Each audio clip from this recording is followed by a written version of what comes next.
El grano de trigo tiene que morir para dar fruto.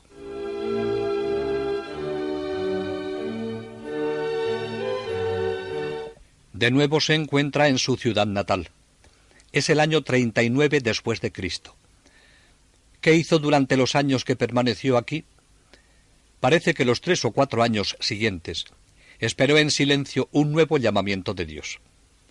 Suele ser el estilo de Dios para con sus escogidos, someterles a este silencio. Como su maestro en Nazaret, así también Pablo debía estar preparado para cuando Dios le llamase y le dijese cuándo y cómo quería que le sirviese. Esperar en silencio fue el programa de estos años. Esta espera debió de ser muy difícil para la indomable voluntad y el ardor del alma de Pablo. Fue sometido a una prueba de paciencia y de fe. Hay que saber esperar el tiempo de Dios. La Sagrada Escritura está llena de este aguardar, de esta espera del Señor. Todo el tiempo anterior a Cristo fue una constante espera de la venida del Salvador. Todo el tiempo del mundo es un aguardar de la criatura el día del Señor, la venida de Cristo al final de los tiempos, como juez universal. Hay personas que no saben aguardar el momento de Dios. O se adelantan demasiado o lo hacen demasiado tarde. Pero el hombre santo, el que se ha ejercitado en ordenarse interiormente, aguarda en paz el tiempo de Dios. Con frecuencia comprobamos en las vidas de los santos tiempos de prueba, de aparente inacción, de búsqueda solícita de la voluntad de Dios. Así parece que son estos años en la vida de Pablo. Este hombre impetuoso al que le urge dar a conocer a todos quién es Jesús.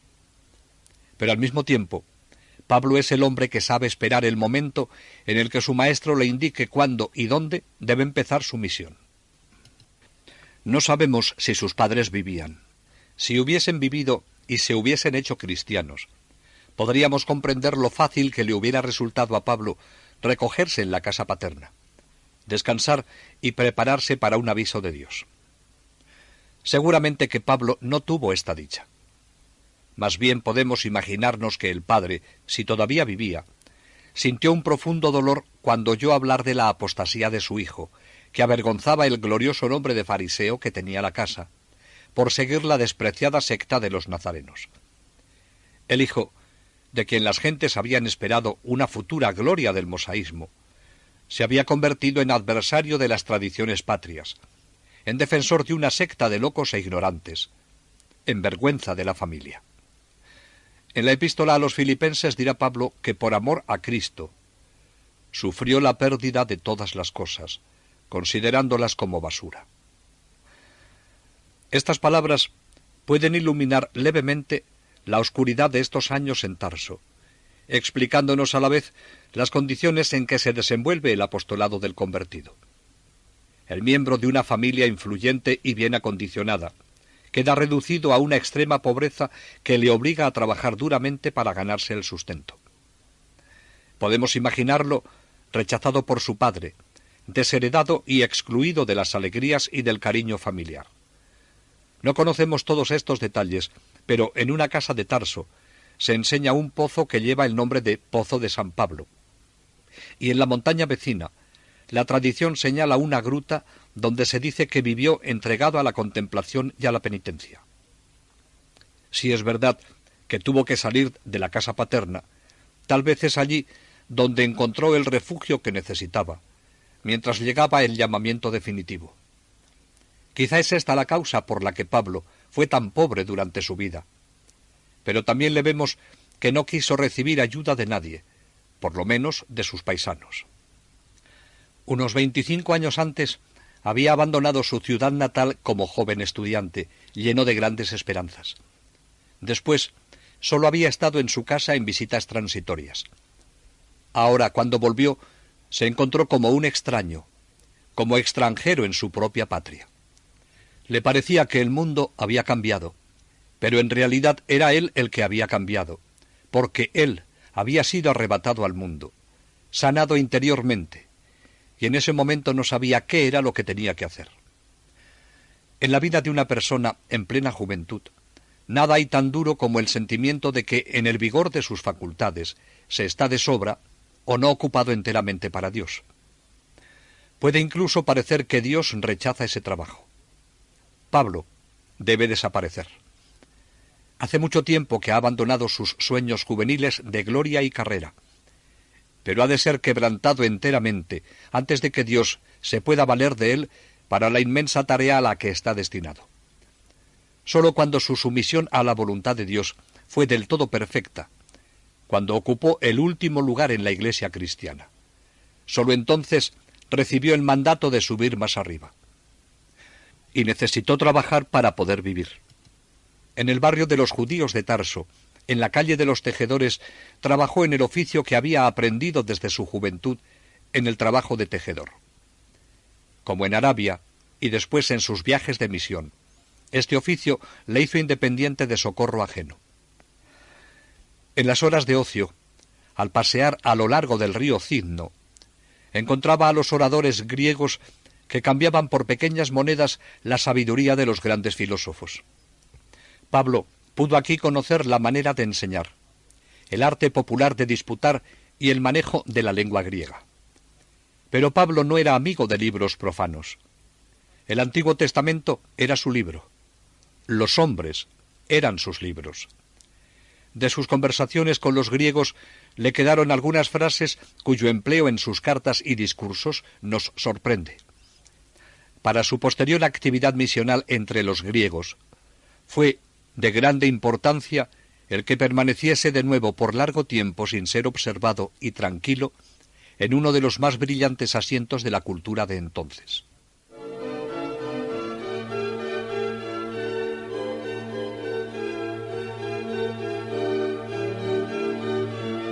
Hay otros aspectos de estos años que permaneció en Tarso, por lo que no se puede considerar este tiempo como perdido. Ya en su predicación Jesús dijo que era necesario que el grano de trigo muriese, para que diese mucho fruto.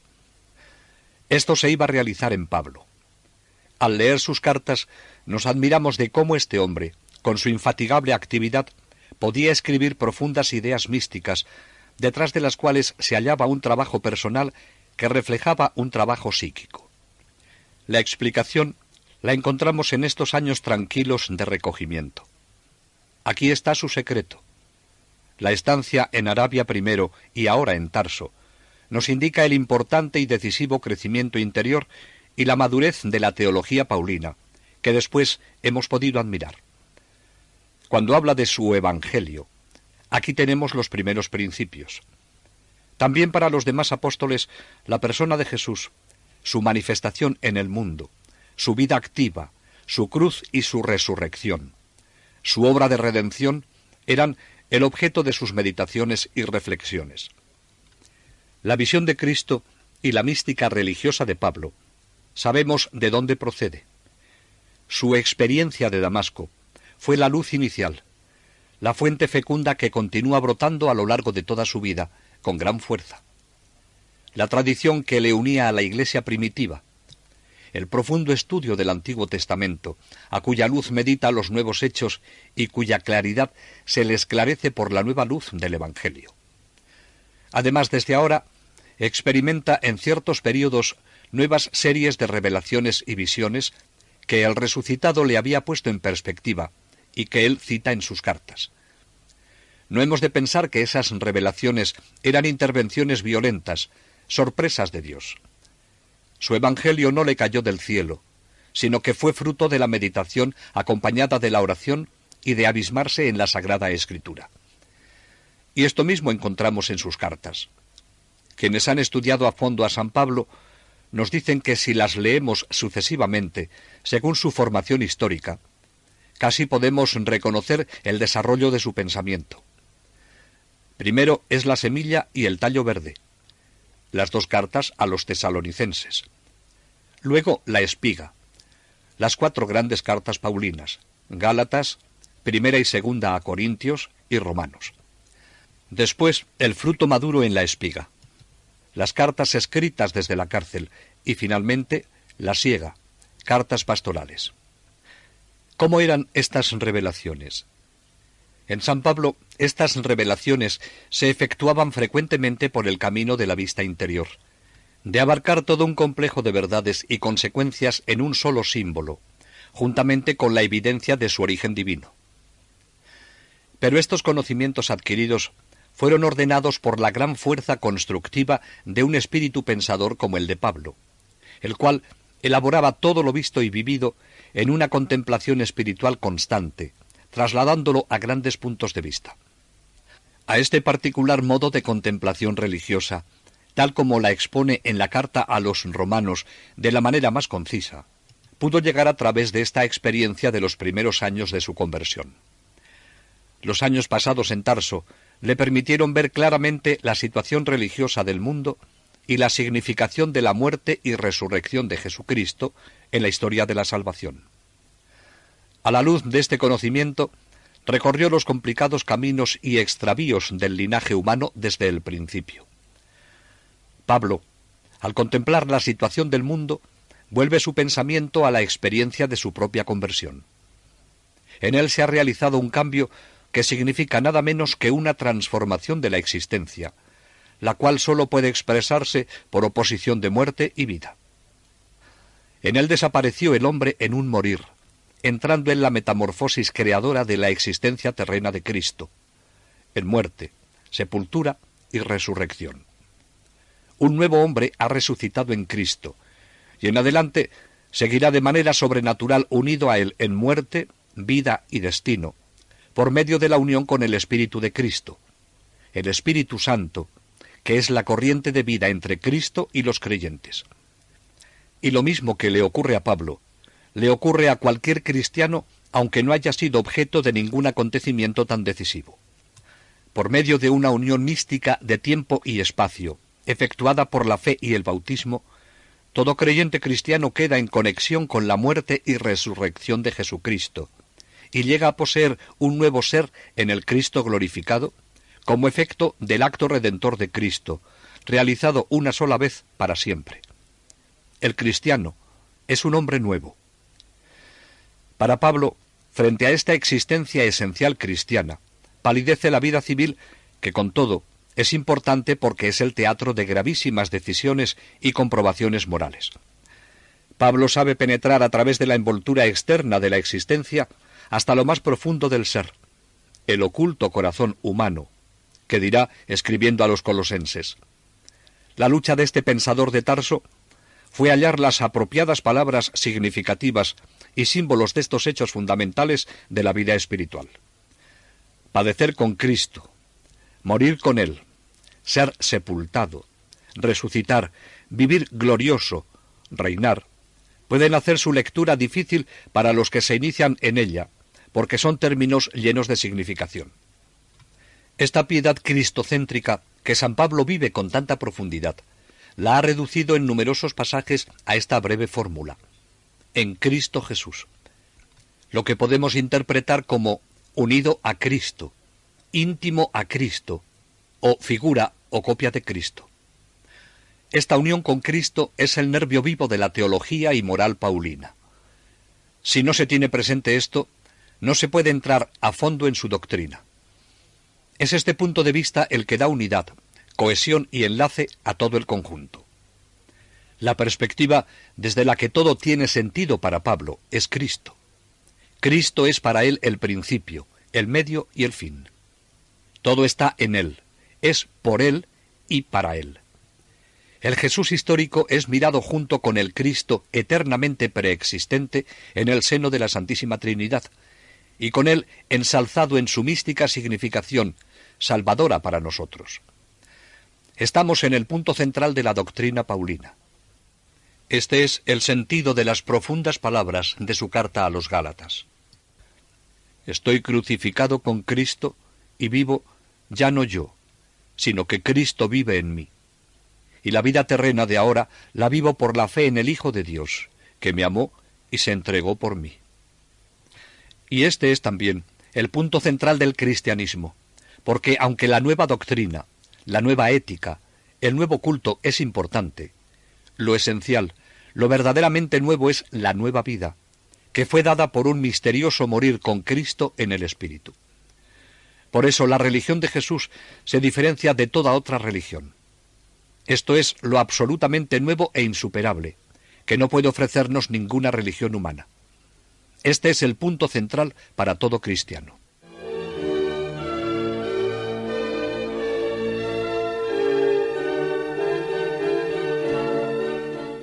Mientras Pablo meditaba en Tarso sobre el misterio de Cristo, la semilla del Evangelio se iba extendiendo, y los que la extendieron fueron principalmente cristianos de Jerusalén, artesanos y comerciantes de habla griega, llamados helenistas, que se desparramaron debido a la persecución desencadenada en Jerusalén.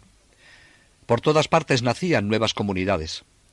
San Lucas nos dice que la Iglesia tenía paz en toda Judea, Galilea y Samaria, edificándose y caminando en el temor del Señor. Y por la asistencia del Espíritu Santo, crecía en número. Un compañero de Esteban, el diácono Felipe, sale huyendo de Jerusalén y organiza en Samaria un núcleo importante de convertidos al Evangelio.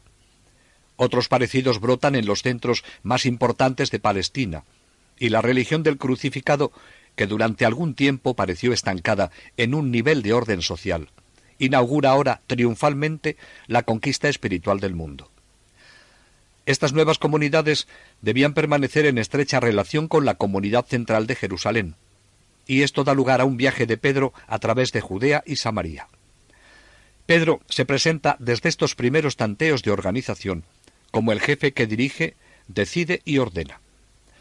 Visita Lidia, Jope y llega hasta Cesarea. Aquí se le presenta por primera vez la gran cuestión que inquietará a la Iglesia en aquellos primeros días de su existencia. ¿Es necesario ser descendiente de Abraham para entrar en el reino del Mesías? La contestación no parecía difícil, pues no iba a ser más estrecha la puerta de la Iglesia que la de la sinagoga, donde entraban en gran número prosélitos de la gentilidad.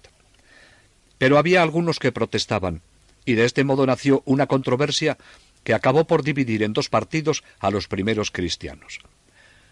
Cuando Pedro entra en casa del centurión Cornelio y come con él y le bautiza, el grupo a quien no parecía bien este modo de proceder exige una explicación. Pedro, para tranquilizarlos, les cuenta su visión famosa. Ya no hay que hacer diferencia entre animales puros e impuros. Pero no resuelve la discusión que permanece en pie. Cornelio era un prosélito, uno de aquellos hombres temerosos de Dios que habían aceptado íntegramente la ley mosaica, sometiéndose al rito de la circuncisión. El aspecto del problema cambiaba.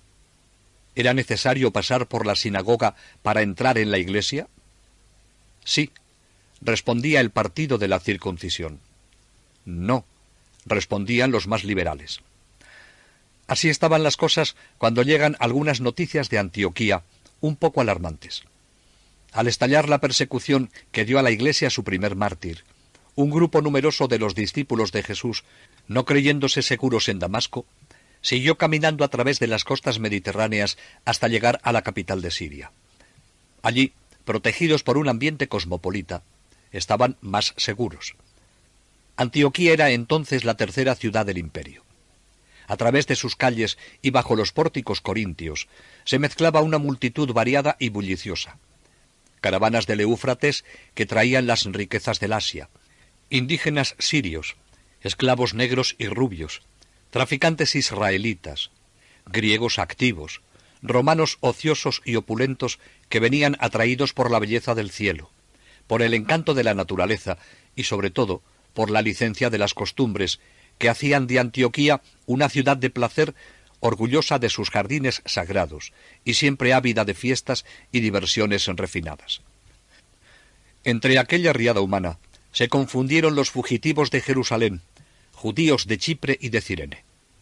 Un valiente grupo de apóstoles seglares de Chipre, paisanos de Bernabé y de Cirene, entre ellos probablemente Lucio y los dos hijos de Simón de Cirene, a uno de los cuales, Rufo, y a su madre, Pablo envía saludos en la carta a los romanos, fueron aquí los primeros que dieron principio a la misión entre los gentiles.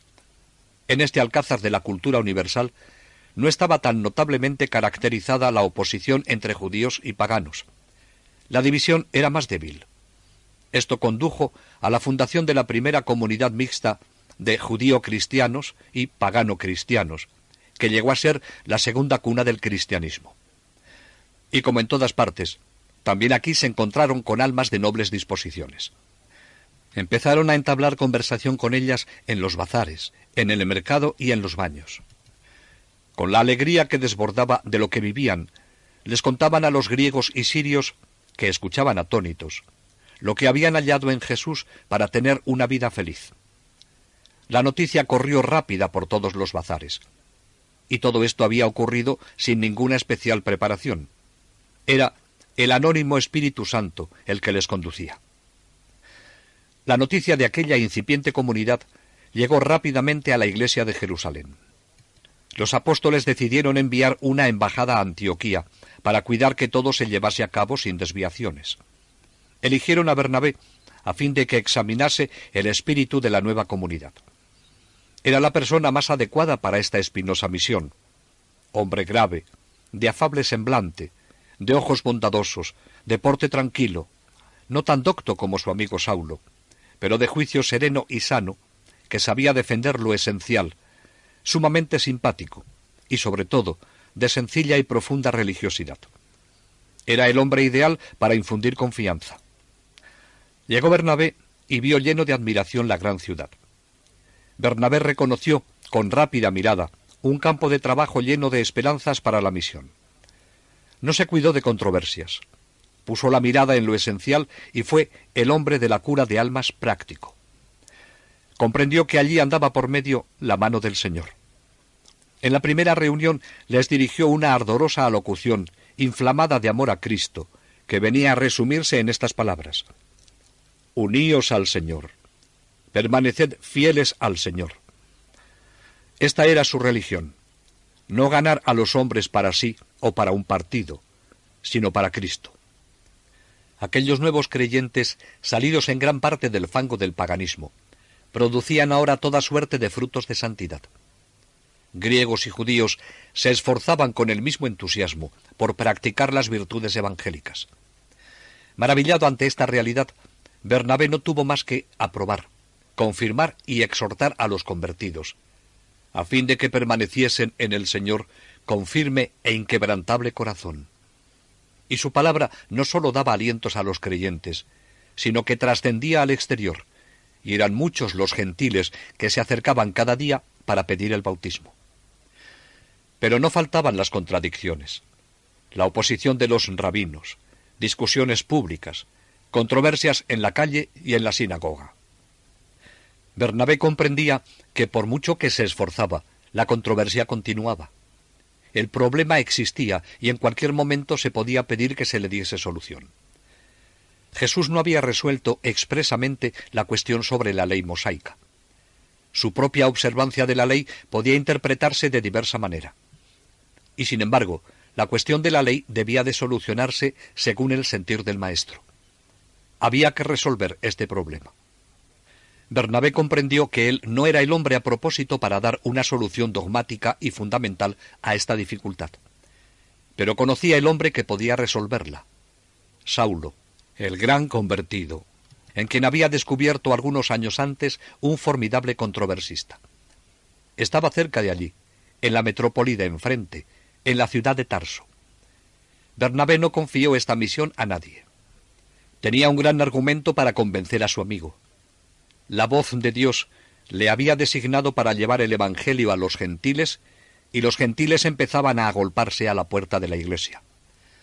Él mismo se puso en camino en los primeros meses del año 42 para buscar a Saulo.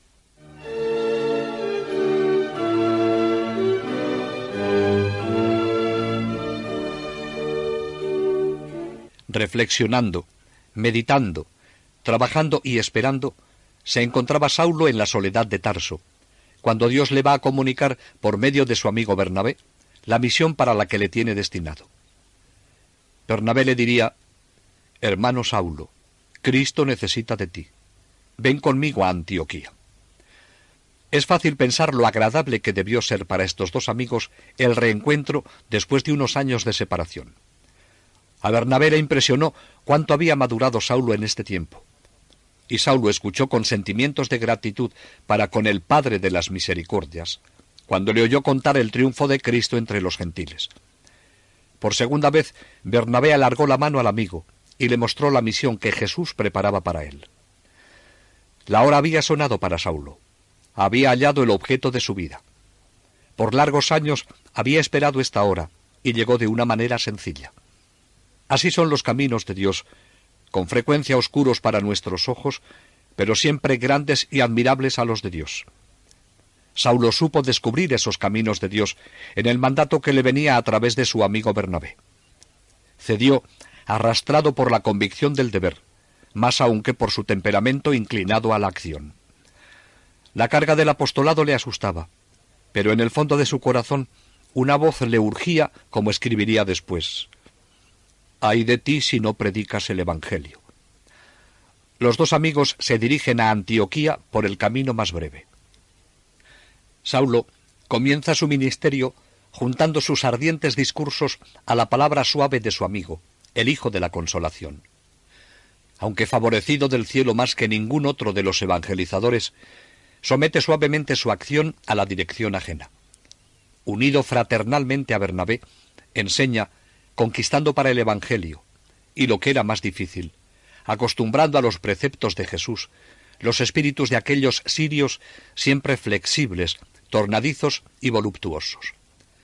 Y no se contenta con predicar en las sinagogas, sino que salía a las calles y a las plazas, donde los charlatanes vendían sus fórmulas y pregonaban la última novedad o la elegancia suprema de la moda. Allí cerca del Foro y del Panteón, entre teatros y estatuas de dioses, inauguró el apóstol su lucha gigantesca contra el paganismo. Y la puerta de la fe empezó a abrirse de par en par a las naciones, nos dicen los Hechos de los Apóstoles. Por primera vez se encontraba con un público muy distinto del que había encontrado en las sinagogas de Damasco y de Jerusalén. Clámides romanas, palios helénicos, túnicas breves de campesinos asiáticos, idólatras cansados de sus dioses sin alma, hombres temerosos de Dios, pero a quienes detenía el judaísmo por sus intransigencias y desprecios.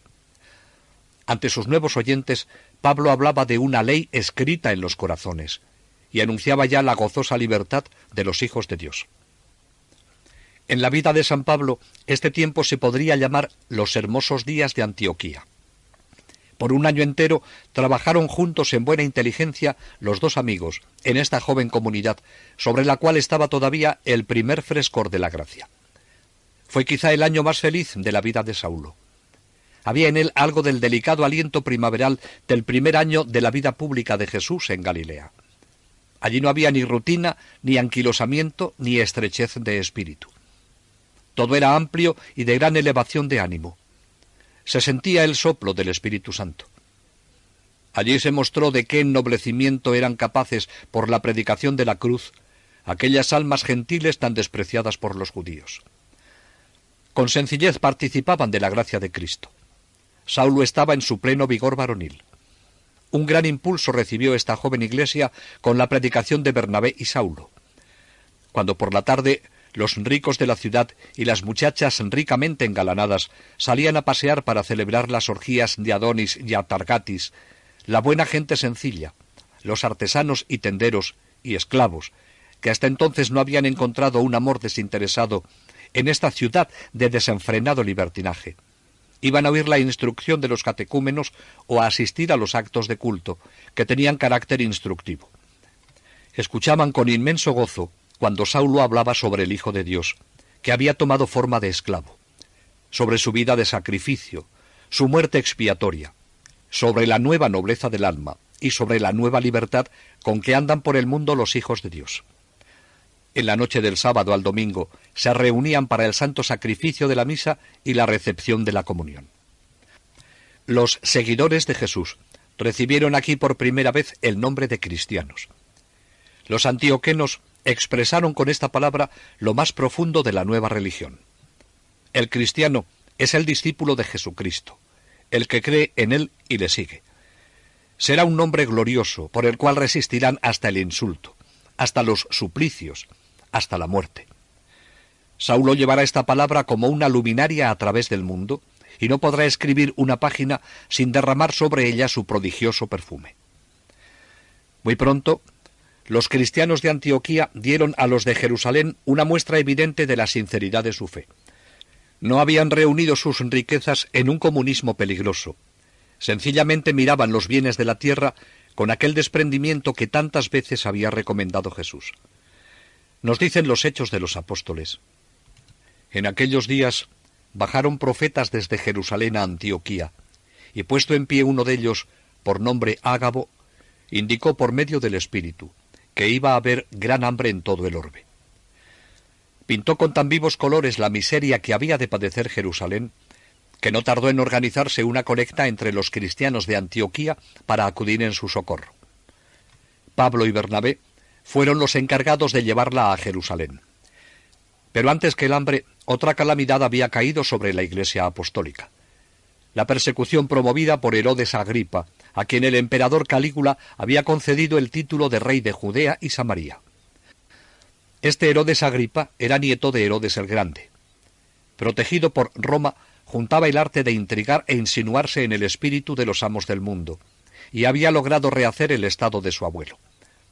Más por política que por verdadero celo, aparece cumpliendo las leyes judías. Pero Herodes no ve con buenos ojos la resistencia de los discípulos de Jesús. Agripa, queriendo agradar a los judíos y estimulado por los celadores de la ley, decide acabar con ellos. Algunos de sus jefes fueron maltratados. El primer golpe se dirige a Santiago, hijo de Zebedeo, hermano de Juan. Había bebido el cáliz que Jesús le había preguntado si estaba dispuesto a beberlo. Apenas había empezado a trabajar cuando Jesús le llamó a estar con él definitivamente en su reino. El Nuevo Testamento está libre de sentimentalismos. Con pocas palabras pasa por encima de la muerte de Santiago, lo que pone de manifiesto de cómo la Iglesia entonces se había familiarizado ya con la idea del martirio por Cristo.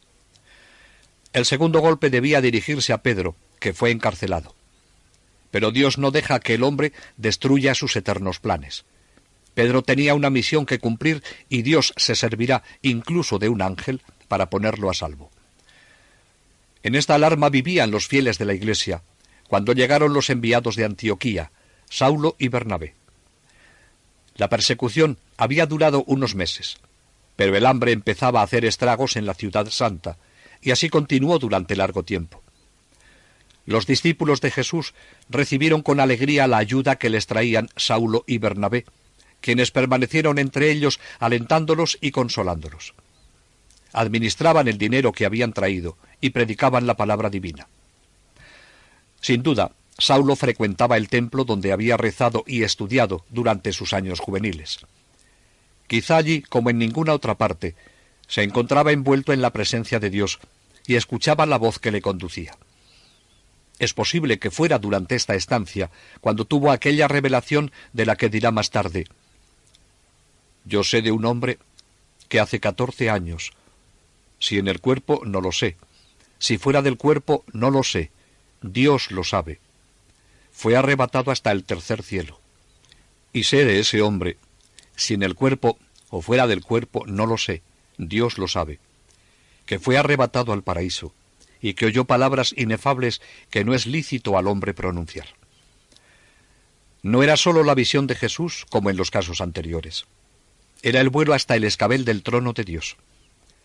Durante unos minutos inenarrables, se había sentido perdido y como abismado en la divinidad. En la luz de un relámpago, había vislumbrado el peso eterno de la bienaventuranza, el galardón sublime que ni ojo vio, ni oído oyó, ni puede comprender el corazón del hombre. Después de esta experiencia, todos los sufrimientos del apostolado, insultos, azotes, cárceles, fatigas, naufragios, cadenas y espadas, le parecían a Pablo algo insignificante.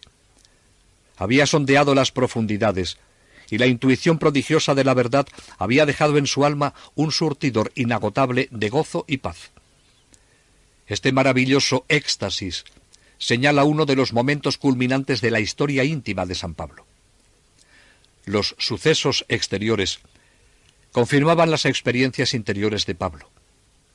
Pedro había sido puesto en libertad milagrosamente, y de momento se refugió en la casa de María, la madre de Juan, el que tenía el sobrenombre de Marcos. Obligados por la persecución, los demás apóstoles anunciaban el nombre de Jesús fuera de Jerusalén. El perseguidor Herodes desaparece y muere. Lo hirió un ángel del Señor por no dar gloria a Dios, y comido de gusanos expiró. Nos dice el libro de los Hechos de los Apóstoles. Los nazarenos debieron ver su muerte como un castigo por su impiedad. Era el otoño del año 44.